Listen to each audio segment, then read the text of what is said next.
ไม่สรรเสริญยนยอใครจนจุดเกินงามนะผู้รู้ธรรมนี่นะเปิ่นจะมองเห็นความจริงที่แต่ละคนเปิ่นมีอยู่ว่าคนนี้เป็นที่อีคนนี้เป็นที่อันเอาความจริงมาอูกันนี่นะบ่ใจสรรเสริญยนยอจนเกินงามเนี่ยแล้วก็บ่ใจว่าอันยกตนข่มท่านฮู้กูยังเก่งกูยังคนอื่นบ่ดีสักอย่างนี่นะคนนั้นก็บ่ดีคนนี้ก็ปฏิบัติบ่ถูก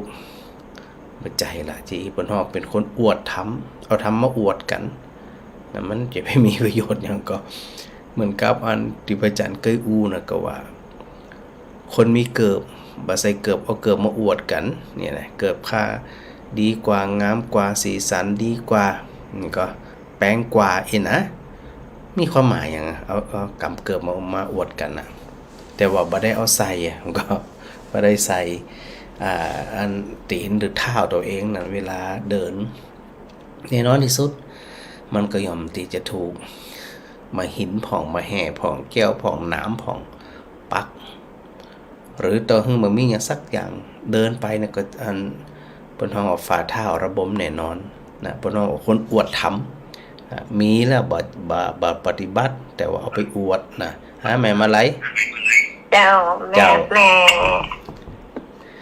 สาธุเจ้านะพระอาจารย์เจ้าชัดเจนดีนะพระอาจารย์นะวันนี้เนาะชัดเจนดีเนาะ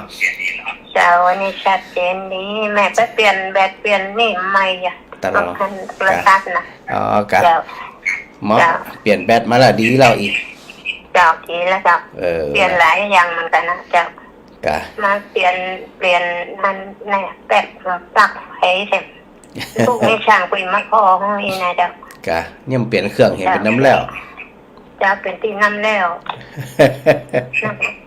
ชัดเจนดีเจ้าเดี๋ยวนี้ก็ดีละชัดเจนหลายอย่างเจ้าเเดี๋ยวนี้แม่เคยถามว่าเวลามันหน้าหนาวนี่นะเจ้าเวลาใส่บาตรพี่น้องเจ้าคนมาบิณฑบาตทั้งจะใส่เขาใส่หมวกนี่เขามักจะเป็นบาปคนแน่เพราะอาจารย์เจ้าเพราะมันต้องใส่บาปมันจะอยู่ที่หมวกใช่มันบ่เกี่ยวมันเหมือนกับเขาใส่เสื้อผ้านี่กะมันบ่เกี่ยวกับความเคารพบ่ความเคารพเพราะว่าดูสถานการณ์เปิ้นดูที่เจตนาเจ้าเจตนามีความเลื่อมใสเพราะมันหนาวอีเนี่ยก็ต้องใส่แม้แต่ตัวเจ้าเองเนี่ยน้ำมือมันตกลงหนักอีนั่นเนาะเจ้าเป็นหยังไงเป็นบาปจะได้เพราะว่าใจเดียวเหมือนกันนะบ่เป็นแม้แต่ใส่เกิบเองจริงๆถ้าตัวเจ้าใส่เกิบเฮาใส่เกิบเนี่ยมันก็เจ็บบาปแต่เพียงแค่ว่าคือความเคารพบ่ได้ในโบราณเพิ่นว่าตัวเจ้าบ่ใส่เฮาก็คนบ่ใส่อีแน่แต่ความเป็นจริงมันบ่เกี่ยวกับว่าจะใส่เกิบบ่ใส่เกิบใส่หมวกบ่ใส่หมวกเพราะเจตนาเนี่ยดีมาตั้งแต่ต้นแล้วเจ้าคืออยู่ที่เจตนาแล้วนี่อันพระอาจารย์เจ้าแม่ถืออันถุงข้าวจะถวายพระอาจารย์ท่านกึ่งโหลเนาะสีน้ำตาลมุกนะเจ้าจะถวายวันใดตอนใดดีเนาะถวายตอนที่พระอาจารย์มาบิณฑบาตมาสบายเนี่ยคนใดหมู่เจ้าจะได้ใจอุ่นๆนี่นะเจ้าเนาะเวลานี่ก็ไปบิณฑบาตก็ใส่ไปมันหนาหน่อยนะเจ้าเดี๋ยวดูก่อนว่าพระอาจารย์ไม่ได้วางคำเตือนว่าวันไหนไปที่ไหนนะเพิ่นก็ถามเหมือนกันนะเพิ่นจะมาวันใดเดือนหยังเดือนเนี่ยเดือนธันวาเนี่ยเจ้าแต่ว่าวันที่ยังบ่ได้พระอาจารย์ยังบ่ได้ลงคำเตือนเพราะว่าบ้านก็ใกล้ๆนี่เพิ่นจะบิณฑบาตสิ้นปีเนาะปีหน้าบ้านก็ใกล้นี่นะเจ้าแล้วก็เพิ่นจะซื้อชะตาตัวให้เขาก็จะตรงกันกับพระอาจารย์เพิ่นมาบิณฑบาตนี่ได้ครับมาถ้าเดือนธันวานี่พระอาจารย์มาจะได้บอกมุสถานะเจ้าพระอาจารย์มาปฏิบัติธรรมเนี่ยเริ่มตั้งแต่วันที่หยังฮะวันที่16ถึง25เจ้าเดี๋ยววันใดวันหนึ่งเด้อธันวานี่แหละเจ้าธันวานี่ก็เดี๋ยวพระอาจารย์แจ้งกำหนึ่งเด้อเจ้าพระอาจารย์จุแจ้งเนาะพระอาจารย์เนาะพระอาจารย์แจ้งกูติอยู่แล้วเจ้าเนาะเจ้าสาธุสาธุเจ้าอาจารย์สาธุเจ้าฮัลโหลไม่ใช่พรราชการเจ้าอาจารย์เจ้า ฟังเลยสิฟัง104ของอันวัดอันฝ่ายนอกเองก็ฝ่ายหินฝ่ายหินจันทคุยสวัสดิ์วรกิจโจชัดเจนดีกับแม่ไม่ได้ถามมึงใช้โมกอ่ะเพิ่งรู้ใช้เขาใช้วิหารไปได้เนาะถ้ามันหนาวแท้ๆก็จำเป็นนะกะในวิหารหนาวก็ย้ายก็ไม่ใช่เลยเท่าย้ายใช่กันนิ่งๆแบบนี้อ่ะมันมาเกี่ยวกันนะถ้ามันหนาวแท้ๆรักษาสุขภาพเกิดสบายขึ้นมาอย่างนี้ได้อ่ะไม่นะนวดมาใช่ก็สมดีสายเพชรเตอร์ถ้ามันบ่ไหวเจ้าก็อันไปอยู่ยุโรปอ่ะเกิดพอเวลาเปิดเข้าบงเข้าโบสถ์เข้าอย่างเปิดใส่หมดอ่ะเจ้าหนาวหนาวแต่ก่อนนี่แบบเปิดมือใส่หมวกเขาวัดตรงก็เหมือนอันพม่าเนี่ยกับพม่าบ่ได้ใส่อันอย่างก็บ่ได้ใส่เกือบเข้าวัดอ่ะเมื่อใส่เกือบเข้าวัดพ่อเป็นผู้จานมัดหนุเจ้าไม่เลยอ่ะนี่ได้อ่ะจุดบาสิมันเป็นอันตีประพฤติปฏิบัติกันมามันเป็นการปลูกฝังทางที่จิตใจเพื่อที่จะถวายความเคารพในขวงแก้วเนาะแต่ทั้งนี้ทั้งนั้นก็ดูความเหมาะสมอย่างไปอยู่ในเมืองหนาวเนี่ยมันก็จะจองนั่นอย่างบ้านเฮาเมืองเฮาเนี่ยมันเหนือมันก็ภาคเหนือเฮาเนี่ยมันหนาวจ้ะทำไมย้ายเลยนี่ไอ้จับผ้าเหลืองมันก็มือจับไหมแต่เรื่องมาผ้าเหลืองนั่นอันก็แม่ยิงถึงนั่นนะตีเนี่ยตียิบตีเนี่ยนั่นนะจะไปใกล้ผ้าเหลืองเลยอ่ะเจ้าการนัยยะขึ้นอยู่กับว่าเขาจะพอรู้ว่ามองไปนัยยะไหนเนาะนัยยะคือความเคารพเป็นแม่ยิงตัวอย่างตัวก็ต้องดูเหมาะสมอีกแน่โบราณบางเรื่องเนี่ยเป็นวางไว้ดีเจ้าเป็นกุศโลบายเป็นนั่นแบบแผนแต่ถือตู้เจ้าก็ถือผ้าเหลืองอย่าเบื่อโบราณมันหวานเนาะต้องระมัดระวังมันบาปอย่าไม่ย้ายอะไรดูแบบนี้เจ้าเนี่ยเท่าดูเจ้าหัวจำจะไม่เหลืองนะบ้านั่งวันเท่าสมัยก่อนปีนี้อายุเท่าไหร่ละ81โอ้แข็งแรงดีละฟังชัดเจนนี่นะแม่นะแม่ใจพรพญามหาบารมีอย่างเช่นงาก็มาแห่ก็มาเจ้าบังหาฮักในคำเป็นนะเก่งแตะนี่ทำบุญมาดีแตะนี่นะชื่นชมบ่เป็นสักอย่างนี่เนี่ยถ้าเป็นนี่นะเป็นปวดเป็นไข้เป็นเจ็บคออย่างฮอร์โมนครบเนี่ยแล้วน้าหรือคนได้ดีคือเป็นเนี่ยเก่งเนาะจะทำบุญจนเป็นเนี่ยคนอายุยืนแล้วมีโรคภัยไข้เจ็บเนี่ยโอ้น่าศึกษาจับย้ายมันหูยาวอย่างไอ้หูนี่เป็นช่างข้อชี้ข้อยาวกะดีละชัดเจนดีเนาะแม่เนาะจะกล่าวสาธุแม่สาธุ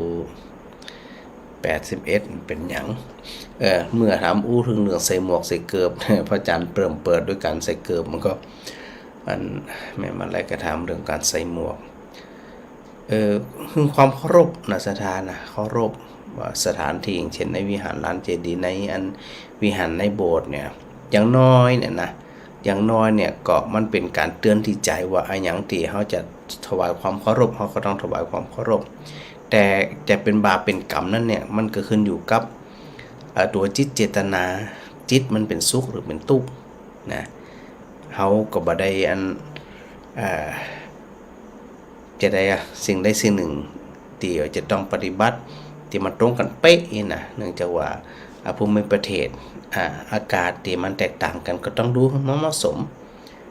อย่างที่เมืองยุโรปเนาะยุโรปอเมริกาญี่ปุ่นอย่างพวกนี้มันหนาวนะหิมะลงสถานถ้าจะบ่ใส่หมวกบ่ใส่เกือบจะได้บ้านเฮาก็เหมือนกันนะตัวบ้านเฮาเองเนี่ยด้านเหนือเนี่ยหน้าหนาวนะเจ้าก็หนาวสถาก็หนาว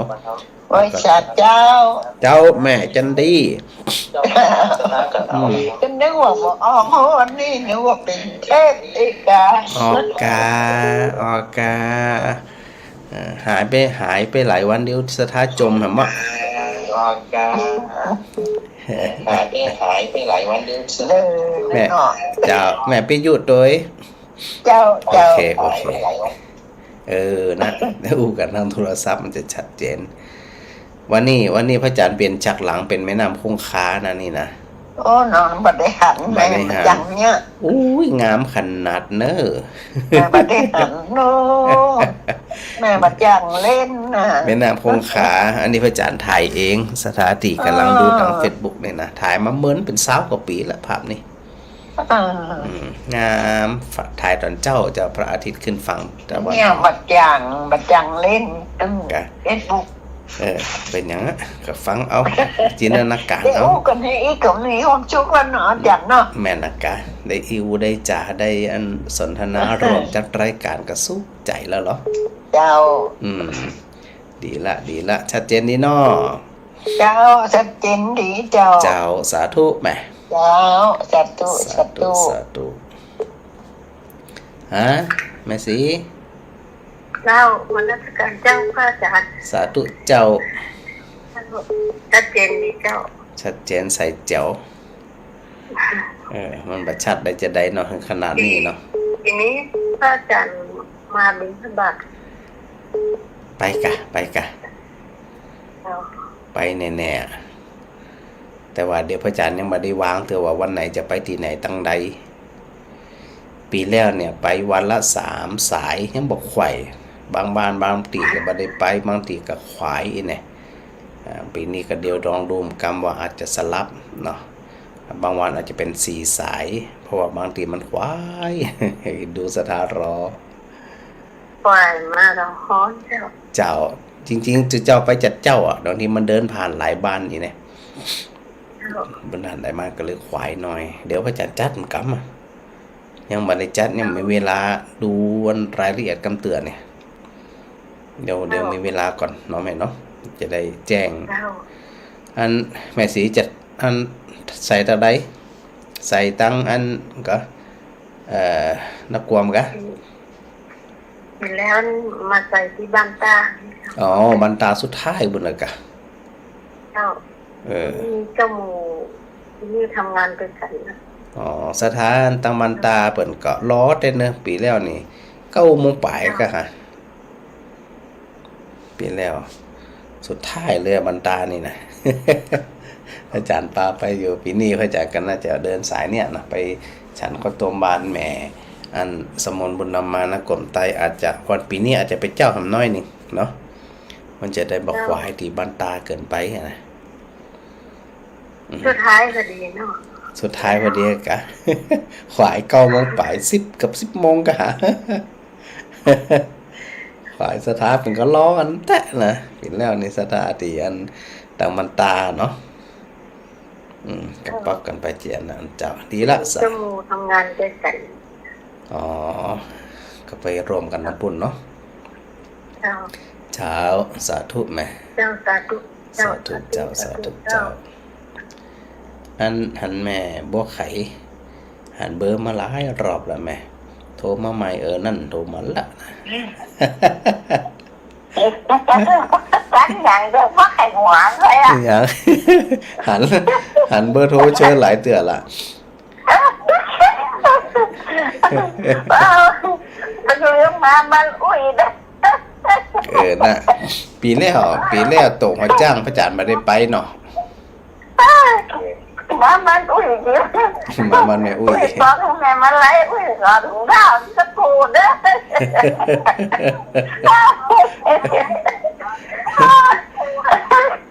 แม่มาไล่ปีแล้วเพิ่นก็ถวายนะไผแฮมฮะถวายพระอาจารย์มานี่ปีแล้วไผฮะจำบ่ได้ละถวายถุงเท้าพระอาจารย์นะเป็นเล็บมันได้อู้เซลกันเนาะน่ะเป็นของแต่ที่เซลหรือละเจ้า เจ้าสาธุแม่สาธุแม่ว่าไข่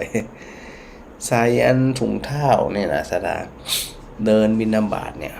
ปุ๊ดนะถุงเท้านี่ปุ๊ดเลยอะตึ้งวันเปลี่ยนตึ้งวันนะที่เวลาพระจันทร์เดือน10 วันเนี่ยเปลี่ยนตึ้งวัน10 กูแล้วมันหนาวเนาะสดาเนาะเย็นติดริ้วๆอ่ะ มันก็ต้องใส่แล้วก็อัน มันอยากให้อันเดินสะดวกตัวเองบ่เจ็บตีนเกินไปนะถ้าบ่อันตายแน่เนาะแม่ขจร มาบินโรงพยาบาลต้องไปแลนด์ให้ฟังก็ได้หรอก ก็หวานนั่นน่ะก็หวานนั่นน่ะมันมีกี่ครอบครัวก็ ฮะ มันมี มี กี่ ร้อยป่าย ร้อยป่ายแล้วใกล้ๆบ้านนะใกล้ๆหันมีบ้านแหน่มา บ้านเฮามาห้วยเลียนนี่กะไปห้วยละ ห้วยละมีคนหลายกว่า ห้วยละมีสัก30อ๋อ ห้วยปู มัน บ้าน ทางไก่ล่ำนะเข้าไปหำจัดลึกนะน้ำปุ่นนะ จ้ะเข้าไปจะเลือก เจ้าติดมันอันก็อำเภอที่เนาะเนี่ยก็มันที่อ่ะ มอเหรอมอติดหรอ มันติดกะ ต้องลูกตีอันห้างซักกับลูกเข้าบ้านนอนมา อ๋อมันไปทางปุ่นมัน เพื่อนอ่ะมันเขาเตรียมเพื่อนจ้ะ อ๋อเจ้าโอเคเนาะเขาเตรียมเพื่อน มันพดบันทิใดมันก็ตางเส้นนั่นน่ะ บ่โคตรแล้ว กะแล้วมันไปทางใด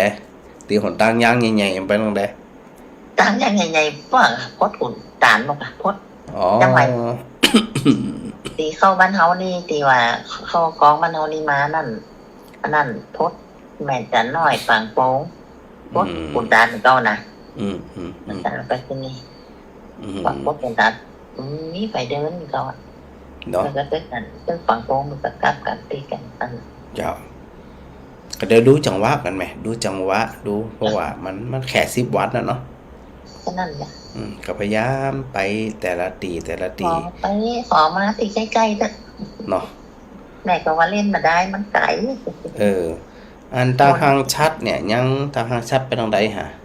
ตาหางชัด นี่ ส่วนมากจะไปทางเนี่ยบ้านจุดบ้านจำเนี่ยเจ้าปีนี้จะไปบ้านมากตัวเอง บ้านจูดบ้านจำบ้านมาบ้านจูดบ้านมาแล้วมาบ้านง่าว เจ้า หนูมาบ้านง่าวนั่นน่ะ แล้วก็ บอก ออ บ้าก นมอบ้านมอบ้าน ออก ง่าว ไปตังสันบุญเรืองกัดโปง อ๋อ เอียกะกัดไตอย่างมุนบ้านเนี่ยมันสันกะแถวๆนั่นน่ะ บ้านสัน เจ้า บ้านสันบ้านจูดบ้านจำ ปีแล้วพระอาจารย์ก็เดินกามตามกองนั่นน่ะ อ๋อ ก็เดินหลายตีอยู่ แล้วก็มีมาก่อนนะตีว่าเจ้าที่เป็นตัวโดงอย่างนั้นเปิดก็เข้ามาก่อนนะ อ๋อ มาปกติปฏิประกรรมแล้วเขาอยู่ในเพียงเขาบาหันกับเปิ่นอ่ะเป็นโดยกองหลวงมาให้เนาะเปิ่นมาคงซอยบ้านเฮาสกรรมเลย เจ้าถ้าเดินนอกๆเรามาหันเนาะ บาหันน่ะพวกเขาอยู่ในเปิ เดี๋ ด ยว มา ละ เข้าในซอย เดี๋ยวพระอาจารย์แจ้งกำเนาะว่าจะได้ในแมนเนอร์ ครับ เจ้าสา จ้า ธุ นะครั เจ้า บอาจารย์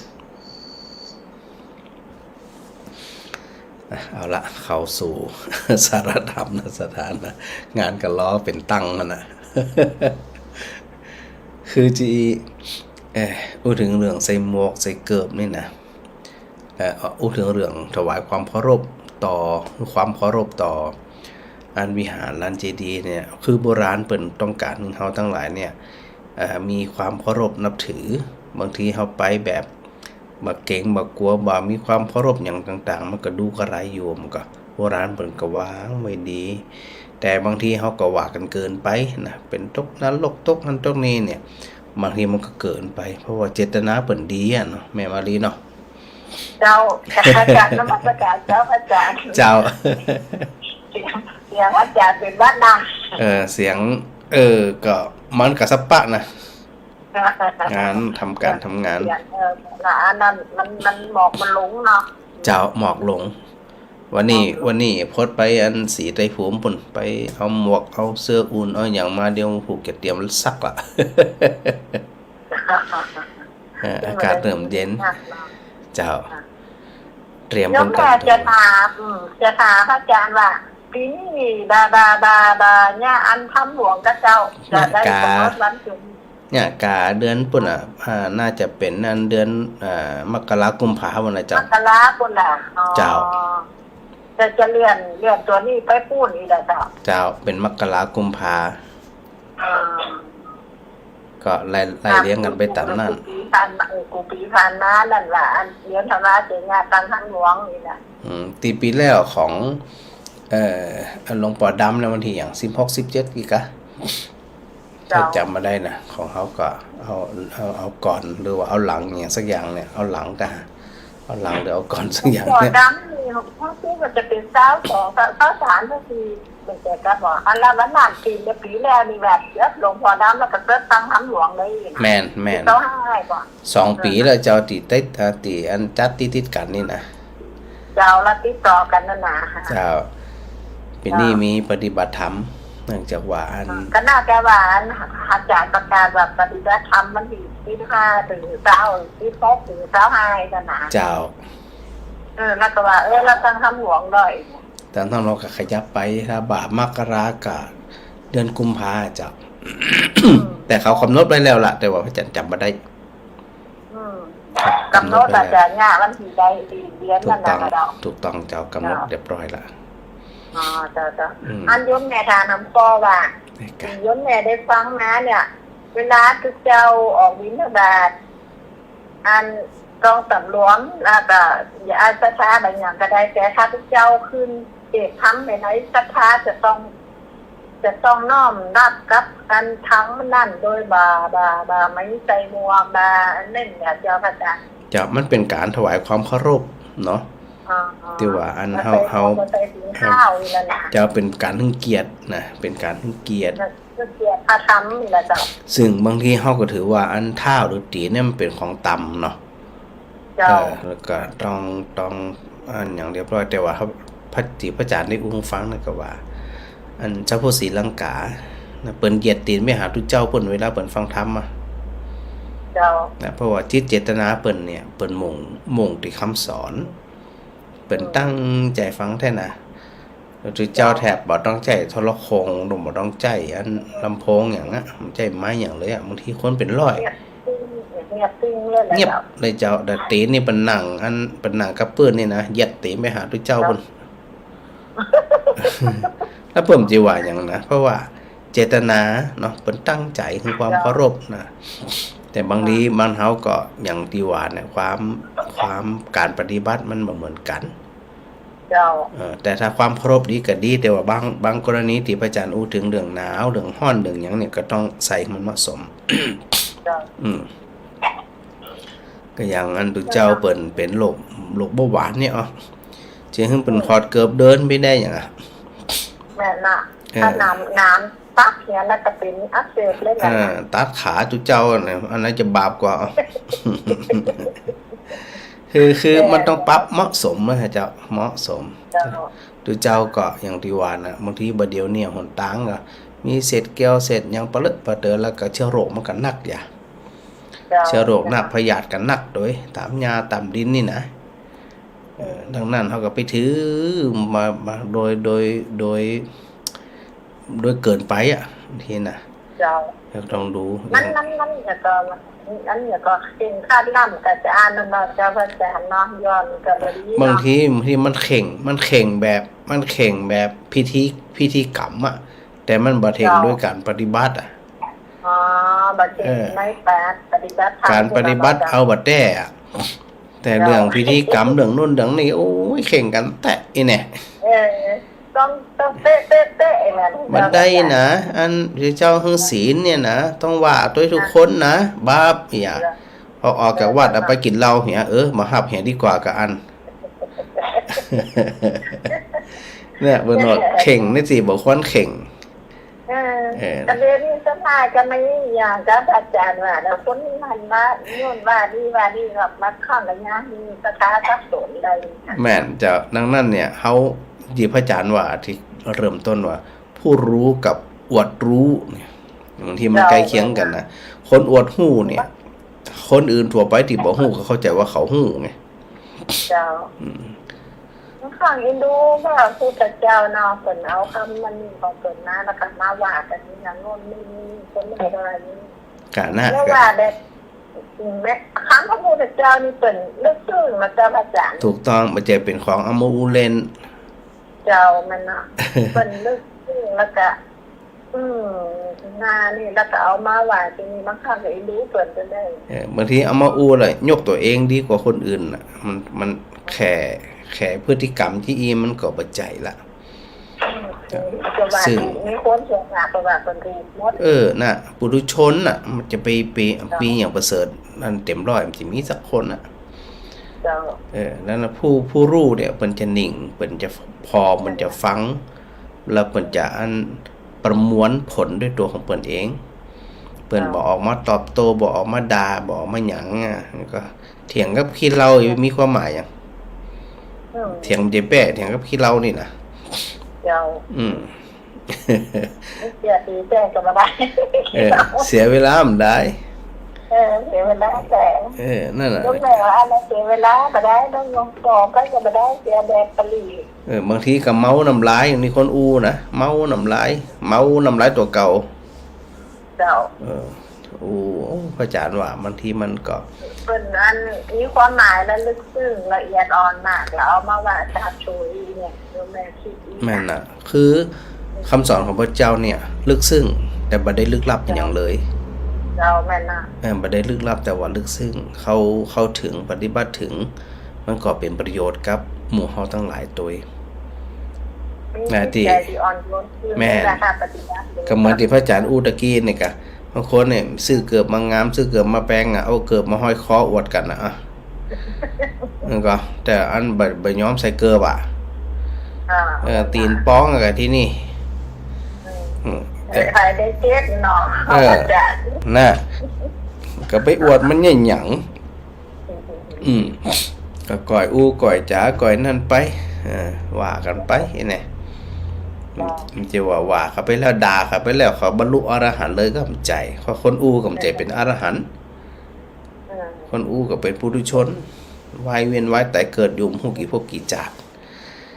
บางทีเจ้าเป็นสงบคนถึงจะถึงจะอรหันต์ไม่ทานเจ้าเนาะบางทีเนี่ยอวดอันนี้ก็อู้ไปไผว่ามากับป้อยใจโคตรเนี่ยเอาตายมันจะไปขนาดความโคตรของตัวเองยังบ่สามารถระงับได้ไปตวาดคนโน้นตวาดคนนี้แซะคนนั้นเซาะคนนี้พนพรุสวาจามันจะไปถูกไปต้องอย่างเนาะแล้วน่ะมีเกือบกับใส่เงี้ยเกือบราคาถูกกับใส่ราคาแป้งกับใส่นะดีกว่าบ่ใส่นะเกือบนี่นะจะเอามาค่อยคอแหกคอมาอวดกันเฮาเนาะจ้ะแม่นเนี่ยต่างคนต่างดีอันเอามาใจประโยชน์เหมือนธรรมะของพระพุทธเจ้าเหมือนกันมันจะมีไว้เพื่ออดหู้มีไว้เพื่อหู้แล้วก็เพื่อเอามาปฏิบัตินะเพื่อเอามาปฏิบัติใจไปนั้นไปเลยปฏิบัติก็ได้สุดอันปฏิบัติได้บรรลุใจเท่านั้นเนาะถูกต้องแล้วก็จะไปคาดหวังว่าคนอื่นจะต้องเข้าใจทุกคนทุกเรื่องเฮาย่อมจะฮู้ทุกเรื่องเฮามันจะเข้าใจทุกเรื่องเนาะจะไปคาดหวังอย่างกับบอกกันไปกล่าวกันไปก็ด้วยความปรารถนาดีต่อกันนะเจ้าถ้ามีความปรารถนาดีก่อกันอย่างต่อกันมันก็อยู่ด้วยกันไปอย่างมีความสุขอย่างเลยเจ้าสาธุไหมอาจารย์ดูแลตัวด้านสุขภาพด้วยนะเจ้าวันนี้ออกชั่วโมงเดียวพอเดี๋ยวพระอาจารย์กับเดี๋ยวลุยงานต่อทำสักพอควรนะเจ้าพักผ่อนนะเจ้าเจ้าสาธุเจ้าสถานะบัวไม่ไรไม่สังเจ้า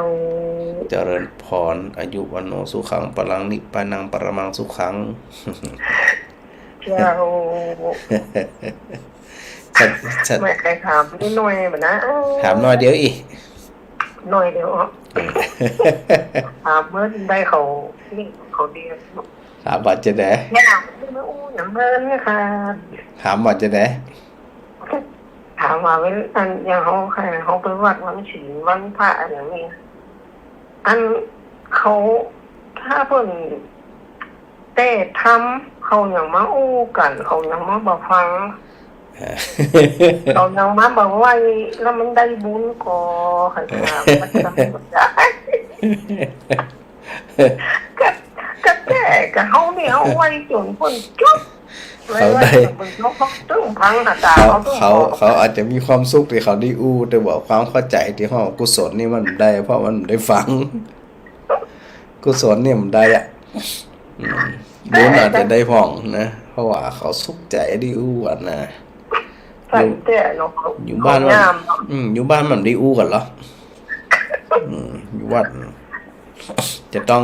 บอกหลวงปู่เจ้าวาดบอกว่าเปิดเวทีสถาอู้กัน1 ชั่วโมงก่อนแล้วก็มาฟังธรรม โอ้แต่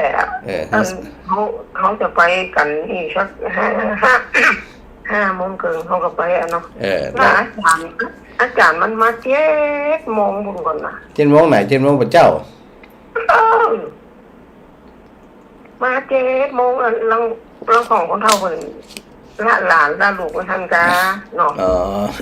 พิ่นใจดีอันยังเพิ่นกับเมียเนี่ยเพิ่นว่ามันขวายนานอาจจะปล่อยนานอาจจะปล่อยสถาอูกันก่อนกับหมู่ใจเนาะคนงานจังน่ะไปว่าเพิ่นจะได้ก็ได้น่ะเจ้าอยู่ที่เจ้าอาวาสอยู่ที่เจ้าอาวาสควบคุมดูแลอูนักกษัตริย์เจ้าก็เตะอยู่เจ้าก็ยุดเนี่ยเขาก็ยุดละถ้าที่เจ้าเตะไปแข่งเสียงเขาไปเนี่ยต่างคนต่างเสียงดังแล้วมันฟังกันละกันนะโอ้ลองฟังผมก็ว่ามาอย่างหอยก็ต้นปักปงทำไมเด้อมันกลับมาอย่างเก่านะอาจารย์โนมหรอมาขวายประท้วง7 โมงมาได้มาหนาทานนั้นกันเนาะเอาจนกงไปลงมือเลยอะกะแล้วเพียเปิ่นมากับอันปันหินปันอันอย่างทำแล้วก็อันแล้วก็เทศทำแบบป้อแม่8 โมงวันนั้นแม่ไปนอนแล้วจะไปวัดอันมหาสมชาติที่เพิ่นขันหินวันนั้นน่ะเจ้าแม่ว่าโอ้ถ้าจะมารออยู่อาจารย์มานี่กับขวายเจ้าก้าก็ว่าเหี้ยเขาจะไปกุ้งขวายเขามาเขาใส่ของกินใช้บาตรเนี่ยแล้วเขามาเลยแล้วคนเท่านั้นเปิ้นหันออกมาเปิ้นตะโกนอย่างตั้งไปไหนอย่ามีการก็อย่าเนาะต่างวัดพระอาจารย์นี่8 โมงก่อนนะ8 โมงวัดพระอาจารย์เนี่ยอันเพียมากินข้าวกินอย่างโอ้กำลังหันเลิกเมียโอ้ต้องจะไปกันใจจุ่มน่ะกูเตี่ยแต่ก็น่ะบ่เคยมาที่อันกำเตี่ยจนแล้วนะกำเป็นหยังทำธุระหยังไปเฮามีธุระเฮาก็ว่ากันไปเพราะว่าเฮาตั้งใจแล้วเหรอแต่นะเด้ออันนี้ตึงตั้งใจขนาดนั้นก็ถ้าว่าวันศีลวันธรรมนี่ตึงบ่ไปไหนก็ตามมีศรัทธาหลายก็โอ้จำนี้หยังของที่เก่าทั้งนั้นน่ะหน้าที่เก่านะสักตัวใดนี่ไปปอกันนะเป็นยังไอ้ฟังเป็นวันพอนานเต็งเพิ่นว่าเพิ่นเป็นอาจารย์เก่าเนาะอ๋อก็จะตามกันนะเวียนกันกับตันนี่โอ้อาจารย์เก่าบ่ว่านี่จ้าเป็นยังก็ว่ากันไปได้แม่นเด้อวันนั้นเจ้าหัน3 คนแต่คนเฒ่าผู้ชายน่ะโอ้ลำเลยอย่างเงี้ยอันมาไปจะไม่ใช่กันแก้วทั้ง3 คนก็มีปัจจัยนานไปน่ะอันนี้เดี๋ยวพระอาจารย์จะอู้ต่อสารแก้วทั้ง3เนี่ยต้องรอปัจจัยเขามาจำเป็นนะเจ้าจำเป็นเลยมันยิงใส่ก่อนก็ได้ไผมาก่อนใส่ก่อนใส่ไปเลยไปร้อยเกินมีปัจจัยมาบ่ได้ใส่ละน่ะแต่เขาว่ามันคนเฮาคนก็อาไปชนะเนาะคนว่าไปชนะบ่ดีจะได้ก็สปอร์ตใจมีก็มันต้องใส่อีต้องใส่ล้อจนเพิ่นมาเกี่ยวใส่เลยใส่เป็นเลยกราบไว้ด้วยสายอย่างไว้เพื่อพระศาสนาเนี่ยจะไปยันผูกไว้เฉพาะปัจจัยต่ออันนะพระพุทธเจ้าเนี่ยฝากพระศาสนาไว้โอ้พระสุภิกษุภิกษุณีอุบาสกอุบาสิกาบ่ได้ฝากไว้ที่อยู่เจ้าบ่ได้ฝากไว้ที่เน้นบ่ได้ฝากไว้ที่ปัจจัยบ่ได้ฝากไว้ที่แม่หญิงคือคุณค่าของพุทธศาสนาเนี่ยต้องเหมือนกันเขาถึงได้เหมือนกันเขาต้องใส่ในหนังท่าเขาพูดใจมานะบางเรื่องมันก็ต้องปรับเจ้าบางเรื่องมานะถ้าบ่มีปัจจัยสักคนเนี่ยจะได้จะให้เจ้าลูกไปใส่ก่อนนี่เนาะอันเนี้ยดีละที่ถามมูลนิธิศรัทธาถามมานี่หลายคนหลายปัญหานี่เป็นเรื่องที่ดีแม่จะใส่หูเราจะมาถามมันแล้วก็จะถามดีบ่ถามบ่ดีก็จะได้กระตุ้นว่ากัวละเจ้าดีละสาธุนะแม่เด้อเจ้าสาธุเจ้าเปิดกรรมวิจัยนะเจ้า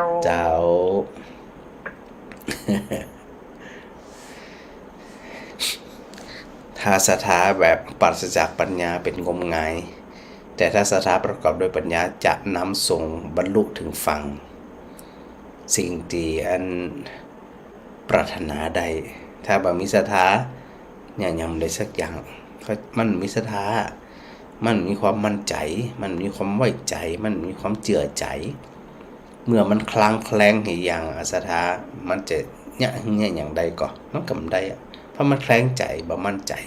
นั่นตัวศรัทธาเนี่ยเป็นตัวเก้าก่อจริงเป็นพลังที่มีอำนาจมหาศาลก็จริงแต่ต้องประกอบด้วยปัญญา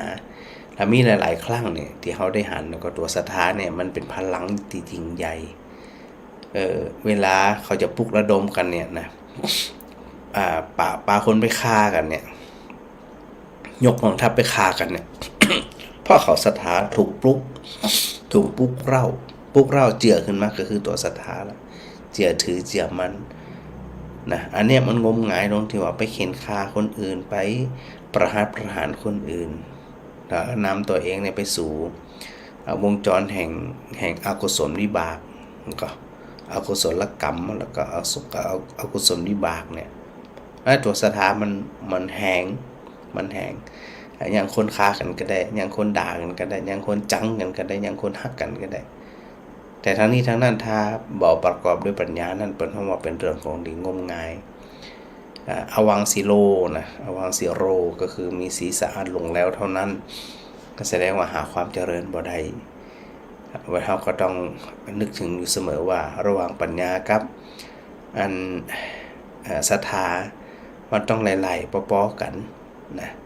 แต่ถ้ามีปัญญาอย่างเดียวคิดว่าตัวเองปัญญาก็ยังว่ามันลงมือทำสักอย่างรู้ทุกอย่างเก่งทุกอย่างเนี่ยมันไม่ได้อย่างนั้นมันได้เหมือนกับที่เฮาอันอยู่อันหนังเหือก็ตามหนังแปะเฮาหนังแปะอยู่กลางลำน้ำที่กำลังไหลเชี่ยวในสถานน้องกึจีนะเฮาหนังแปะอยู่กลางลำน้ำเฮาวายไปได้เกินหนึ่งละเฮาอันทอแปะพายเหือเนี่ยไปเกินหนึ่งแล้วเขาไปเกินหนึ่งเขาก็ยุดเฉยๆเนี่ยเขาก็อ้อนวอนขอนะจ่วยกันอ้อนวอนว่าของข้าถึงฝั่งเตอะไปถึงฝั่งปุ่นเตอะจะได้แคล้วคลาดปลอดภัยนะแล้วบ่ลงมือพายบ่จ่วยกันพายบ่ลงมือพายบ่จ่วยกันทอแล้วจะไปลืมนะน้ำมันกำลังไหลเฉียวไหลไปติ๊กๆเอื่อยไปติ๊กๆเนี่ยยิงน้ำไหลเฉียวซ้ำให้มันจะต้องออกแรงในการทอในการพายเรือความสำเร็จสมหวังทุกสิ่งทุกอย่างนะไม่ว่าจะเป็นการศึกษาไม่ว่าจะเป็นหน้าที่การงานตลอดไปถึงเรื่องของการบรรลุธรรมเข้าใจธรรมอาศัยความภาคเพียรพยายามทั้งนั้นไม่ได้อาศัยคำอ้อนวอนบ่ยากอย่างแต่อ้อนวอนเขาบ่เฮียนพอถึงเขาสอบเขาเหมาให้จุดถูก16 ดอก21 ดอกเอาของค่าได้ที่1อย่าศรัทธาต้องเกิดพอกับมันมาอ่านหนังสือนะมันเหมือนกับคนอยู่กลางแม่น้ำบ่ยอมทอบ่ยอมพายเพื่อที่จะไปถึงฝั่งได้มีโอกาสถูกน้ำปัดมีโอกาสเหือความตายคำเตเหมือนชีวิตเขาก็เหมือนกันนะ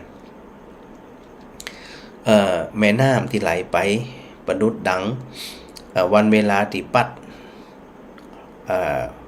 ความฉลาดของเขาเนี่ยไปทีละน้อยละน้อยทีละวันมันถูกปัดไปเรื่อยๆล่ะมันไปอยู่ที่เก่าแต่ละวันเนี่ยเขาเสื่อมไปทุกวันแก่ไปทุกวันถ้าบ่อาศัยความภาคเพียรพยายามตอนนี้เขาจะไปเอาคำตอนไหนเอาความภาคเพียรพยายามพวกก็ตั้งดูกันในเรื่องของอย่างมีศรัทธามีความภาคเพียรพยายามมีสติมีสมาธิแล้วก็มีปัญญาทั้งหมดทั้งมวลอาศัยความอุตสาหะวิริยะภาคเพียรทั้งสิ้นนับผ่องไม่ผ่องก็ขึ้นอยู่กับอันเหือที่เขามีแค่ไหนใหญ่แค่ไหนน้อยแค่ไหนแล้วไม่ทอไม่พายเขาดีแค่ไหนแล้วประกอบกับน้ำที่มันไหลเฉียวหรือว่าไหลเอื่อยๆแค่ไหน อันนี้ล้วนแต่เป็นองค์ประกอบทั้งสิ้นแต่ความเป็นจริงก็อยู่ที่ไหนตัวเฮาที่กำลังพายเรืออยู่นั่นเขาบอกเขาอยากจะไปไปสวรรค์เนาะสมมติเขาอยากจะไปสวรรค์จริงๆสวรรค์พระพุทธเจ้าก็บ่ได้สรรเสริญอย่างเลยสวรรค์เนี่ยเพราะมันถูกครอบด้วยอนิจจังทุกขังอนัตตาเหมือนกันกฎไตรลักษณ์บ่สามารถที่จะหนีพ้นได้มันจะวิเศษวิโสอย่างจะได้ในเมื่อหาความจริงอย่างยืนยังบ่ได้มีการเปลี่ยนแปลงไปโดยตลอดเวลาแล้วก็หาตัวหาตนบ่ได้นี่นะนั้นท่านจึงบอกว่าอนิจจังทุกขังอนัตตาเนี่ยมาเข้ามาคลืบคลานเข้ามาของโดยวันเวลาที่มันพัดผ่านไป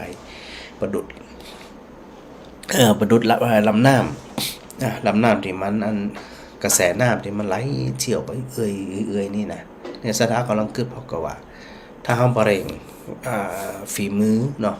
บ่เร่งฝีมือบ่เร่งอันพายบ่เร่งอันทอเขาอาจจะถูกน้ำปัดแล้วก็จมน้ำที่หันเลยก็ได้เนี่ยอันนี้เขาก็ต้องคิดอยู่ตัวเขาว่าเขาจะปรับชีวิตของเขาจะได้ความเป็นอยู่ของเขาจะได้แต่พอเขาคิดที่อย่างนี้เราก็เขาทำไปเรื่อยๆนะสถานนะทำไปอย่างไปอย่าไปอ่อนแออย่าไปหย่อท่อกำด่ากำชมกำเสียดสี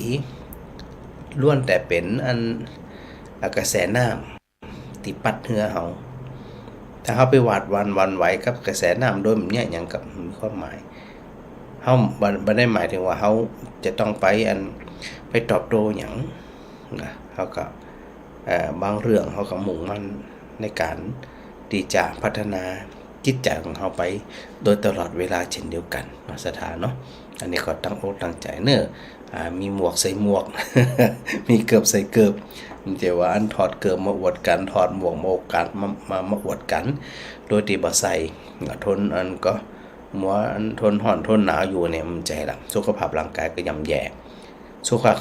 ร่างกายย่ำแย่แล้วจะไปต่อจะได้ไปบ่ได้แล้วนะสถานเนาะแม่วลัยพรฟูสิทธิทรัพย์นะไว้สาเจ้าพระอาจารย์เนี่ยสาธุนะแม่อัญชนงจังเงินอันนี้ก็สาธุด้วยเนอะโยมก่อนลงมาปัญญาคำนะฟังชัดเจนดีวันนี้เปลี่ยนฉากใหม่เป็นแม่น้ำคงคาเมืองพาราณสีเมืองที่พระอาจารย์ไปอยู่มันเมื่อนะ7 ปีเต็มๆนะเมืองนี้นะ แม่แก้วพุทธสอนนมัสการพระอาจารย์เจ้าฟังทุกวันชัดเจนดีสาธุนะแม่บัวตองอินสุวรรณนมัสการพระอาจารย์ฟังอยู่เนอ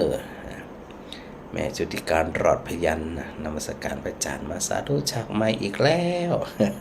จริงๆอยากเปลี่ยนทั้งวันแต่มันมีเวลาเปลี่ยนมาได้ โยมเพ็ญศรีสุทธะนะเป็นสีสังกพันธ์กราบสาธุเสียงชัดเจนดีนะทางวิทยุนะก็ขอบคุณจัดหลายเนอร์ยมแดงนะฟังชัดเจนที่ตามจากจอมตองหนูเปิดฟังจากเปิดดูวันเฟซบุ๊กพระอาจารย์จากจอมตองปุ่นเนาะว่าจะได้ว่าแดงบรรลุกะก็จะได้มันก็บุญรู้กะ เป็นภาษาอังกฤษเนาะคุณยายซูมเจนจักนะวันนั้นมากับบัติอูกันสกรรมเนาะคุณยายเนาะตั้งใจมาจากหนองลายมากันจ้าหลาย แม่กาบสีขันแก้วนะไว้สาพระจันทร์เจ้าฟังอยู่นะสาธุโดยยมต้อยชนิดาจากวัดรวบกรุงเทพนะยมคำสุขโยธิน สาธุพระจันทร์มาแล้วก็แม่สุนันทากาดีนะนมัสการพระอาจารย์สาธุโดยนะเกือบที่แม่สุนันทาถวายนะพระอาจารย์บ่ได้ห้อยคอเนอะพระอาจารย์ใส่นะ นั่นแม่พิมพรธรรมธิกุลบ่อแห้วนะนมัสการบ่อแห้วแม่แก้วจัดหลายคนที่ฟังพระอาจารย์อยู่นะพอยังหยุดโดยคุณยายปั่นโดยนะฟังอยู่แม่เป็นกาฟังนมัสการพระอาจารย์เจ้านะสาธุโยมเมตตามนภูมิสายนี่นมัสการพระอาจารย์มาแล้วก็บอกยังหยุดมณีวันบ่อแห้วนี่ฟังรายการพระอาจารย์กันตลอดจริงๆแล้วเนี่ยที่พระอาจารย์ได้บอกอยู่เสมอว่าศรัทธาฟังรายการในค่อนข้างนักนะศรัทธานั้นนักเลยทีเดียว แต่เนื่องจากว่าฟังเนาะอยู่บ้านฟังบ่มีโอกาสโทรบางคนก็โทรบ่จ้างก็อู้กันมาโดยตลอดนะก็บ่เป็นหยังจะไปน้อยอกต่ำใจขอมันมีความสุขอย่างเดียวฟังแล้วสบายใจผ่อนคลายใจบ่เครียดบ่กังวลบ่เศร้ามองหยังสักอย่าง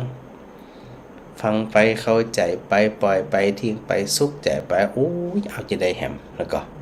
คือเจ้าส่งถึงบ้านฮะแม่อ้อย การนมัสการเจ้าสด เจ้า จ้ะ สดกะทุกเจ้าเจ็บแปะได้รถต้องสดอย่างเดียวนะกะ แม่ก็ไปอัน ไป นี้ ไหน งานศพพี่สาวตายอ่ะ อ๋อที่วัดตะคืนน่ะ วัดเอาไว้วัดวังมอน เจ้าก ำลังมานี่ อ๋อสดกะวันนี้สด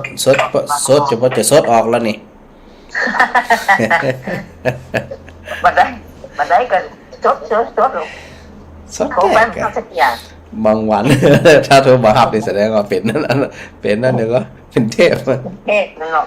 วันนี้ก็ชม อันนี้ ชม ร้อง เรา เชิบปอยอ่ะ กะอันนั้นมาได้ฟังเตียกะวิวอ่ะ กำลังไป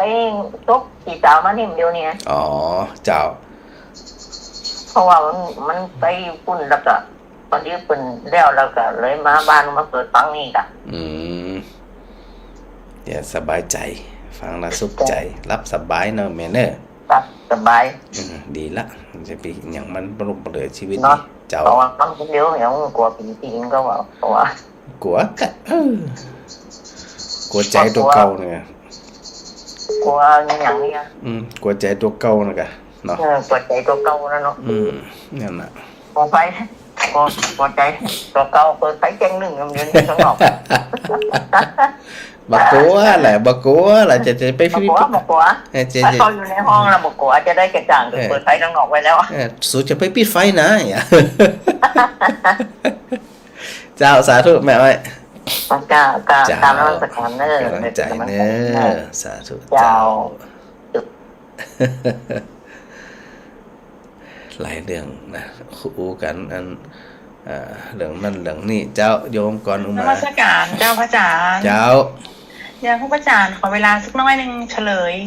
ลยตัวขึ้นนี่คำถามมาขึ้นนี่หน่อย เรื่อง เรื่องที่ว่า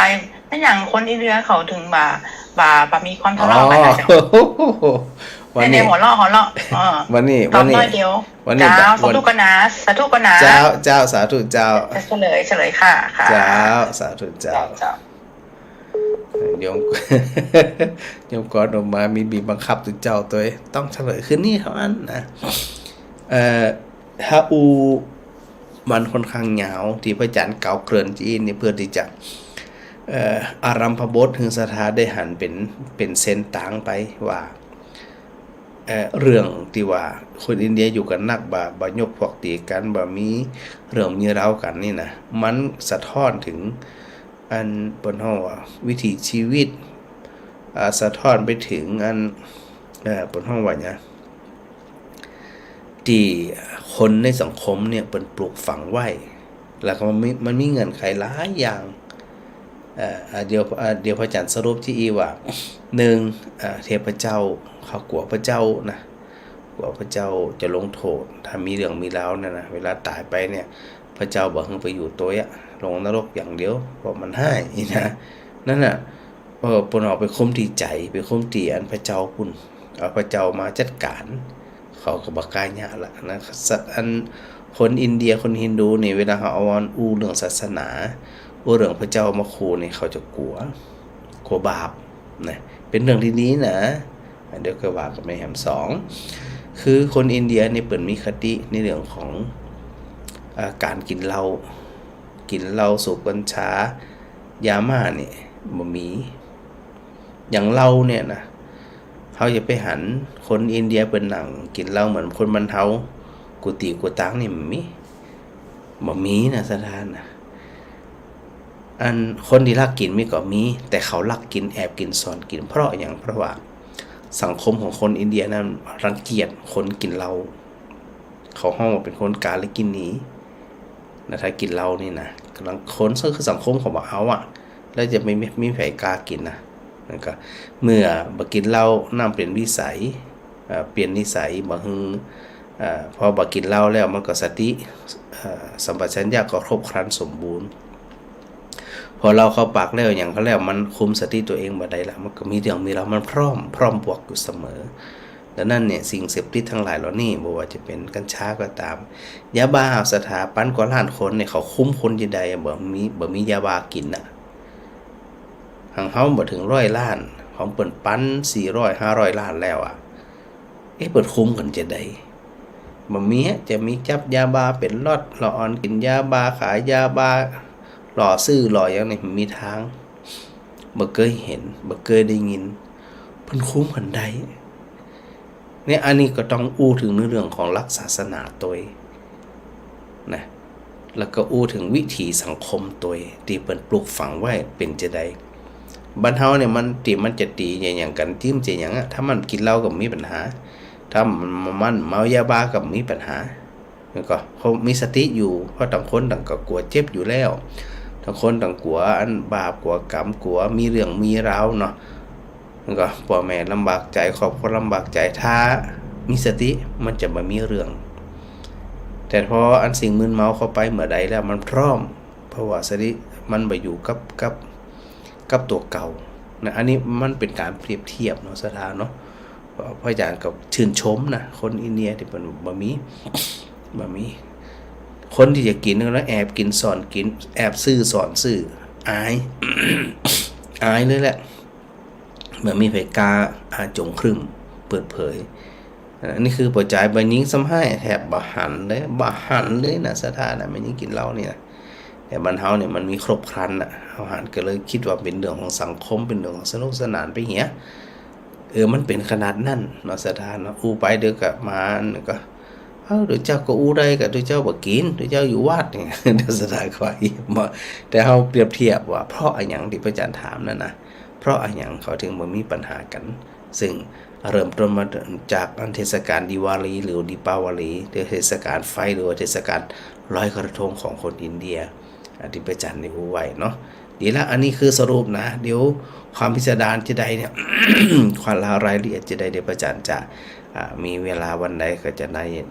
นำมาเล่าต่อเนาะสถานเนาะจะได้ก็ขอโมทนาโดยเนิ่น